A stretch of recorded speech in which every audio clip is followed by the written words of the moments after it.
Good morning, everyone. In this video, I would like to discuss the summary of the play Saint Joan by George Bernard Shaw.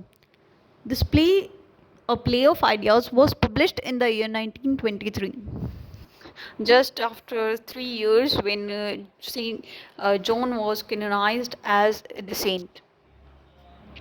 Let us discuss the six scenes and the epilogue of this play. I would like to start with the scene 1.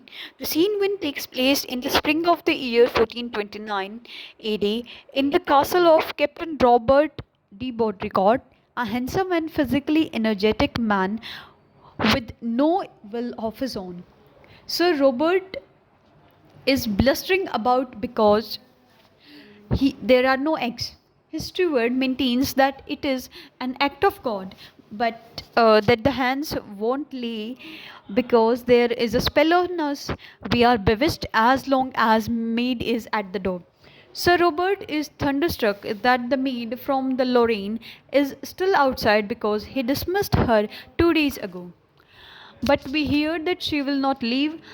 She is so positive, as marked by the steward, until Sir Robert grants her an interview. In a blustering manner, he goes to the window and orders her to come up. When Joan enters, she is seen to be a 16 or 17-year-old bodied country girl. She immediately informs Sir Robert that he is ordered to give her a horse, a armor, and some soldiers, that he must send her to Dauphine. Sir Robert is offended that anyone would dare to give him orders, and he is astonished to find out that Lord who sent orders is the Lord of the heaven. He immediately assumes that the girl is mad, and she tells him exactly the cost of armor and the horses that she will not uh, that she would need, and she claims that she will not need many soldiers because Dauphin will provide her with enough soldiers to raise the siege of Orleans. The voices of Saint Catherine and Margaret have spoken to her and told her that this is to be so. Furthermore, she lets Sir Robert know that some of his noblemen, such as Bertrand de Poligny, or whom Joan terms as Polly, is anxious to go with her. Hearing this, Sir Robert dismisses the maid and sends for Polly. Sir Robert first chastises Polly about a possible sexual liaison, but he is completely assured that nothing of the sorts exists. Nevertheless, the maid states Sir Robert. Uh, Nevertheless, the maid is a country girl for Sir Robert, a bourgeois, and is apparently mad. Sir Robert is apparently mad at the country girl.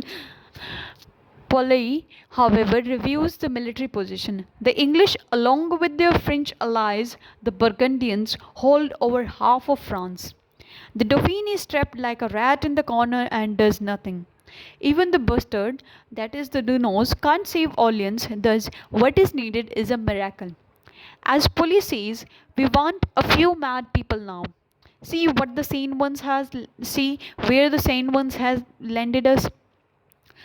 When Polly volunteers to pay for the horse, Sir Robert begins to waver and sends once more for the maid. When questioned, Joan maintains that she is following the instructions of her voices, which she will not further discuss, which tells her that the English are the only men and that they must be forced to return to their own country and their own language. She asserts that Sir Robert will live to see the day when there not won't be an English soldier on the soil of France, and when there will be one king, God's French one. Sir Robert is finally convinced. He believes that the troops and ultimately Dauphin might swallow he believes that the troops and ultimately the Dauphin might swallow Joan's conviction and her dedication. Maybe even might take the courage from Joan's determination. At least it is worth a try. He thus orders Joan to go to Chinon with under police escort. She is given a soldier's armor and she dishes out strictly. Happily, Sir Robert then admits that there is something about it. The scene ends with the hens laying like mad. Now let us analyze the scene. In the opening scene, some very important aspects of John's character are revealed. First, she is seen as a strong-willed person who goes straight to the herds of matter. In contrast, Sir Robert de Baudricourt is described as a person with no will of his own. Thus, this opening scene shows Joan being able to firmly assert her own will in a direct, forthright, and candid manner. In other words, Joan is an iron willed woman who very easily dominates Sir Robert, who is seen as a man of many doubts and with no strong convictions. As the steward says of Joan, "Sir, she is so positive." Second, immediately after Joan speaks of her mission as being from God, Sir Robert immediately declares her to be mad. This, until her death, the matter of Joan's voices are connected with her sanity and will, of course, become the instrument of her death at the stake. Furthermore, Joan's seeming connection with the supernatural is seen in a rather comic use of Sir Robert's hens not laying eggs until the maid has her way. Also, in the discussion between Sir Robert and Polly, we are told that sex has no part in the maid's demeanor, since many of Joan's detractors have insinuated a sexual attraction, and since later on Joan is accused of sexual perversion by wearing men's clothes. Shaw immediately let us know that his Joan does not rely upon sex for her basic appeal. In contrast, Shaw's Joan is essentially asexual throughout the drama. The subject of miracles is also introduced here.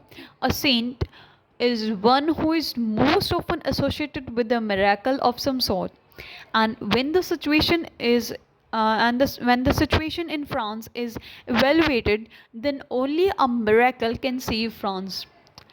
But again, the question of Joan's sanity is raised. The irony here is that a saint, by very definition, is not a normal person. A saint is indeed an exceptional person. Thus, Shaw is very careful to introduce many of his main themes into the first scene. For example, Joan is later to be tried and condemned upon the validity of the voices which she hears, and here Sir Robert introduces the first skepticism about the voices. Joan claims that "You must not talk to me about my voices." Sir Robert: "What do you mean? Voices?" Joan: "I hear voices telling me what to do. They came from God. They came from your imagination." Consequently, Joan must be abnormal. She is a country girl of 17 who hears voices which tell her to shed her female clothing and live with and lead an army of men against the powerful British forces, the Godames. Her duty is thus to drive the English out by uniting the French forces, which until now have lacked discipline, direction, and inspired leadership. It is this very inspiration which will ultimately lead Joan so successfully. Even though later it is often iterated that she could instinctively grasp battle tactics and strategic placement of artillery. At the end of the scene, Sir Robert takes up the general statement, "There is something about her."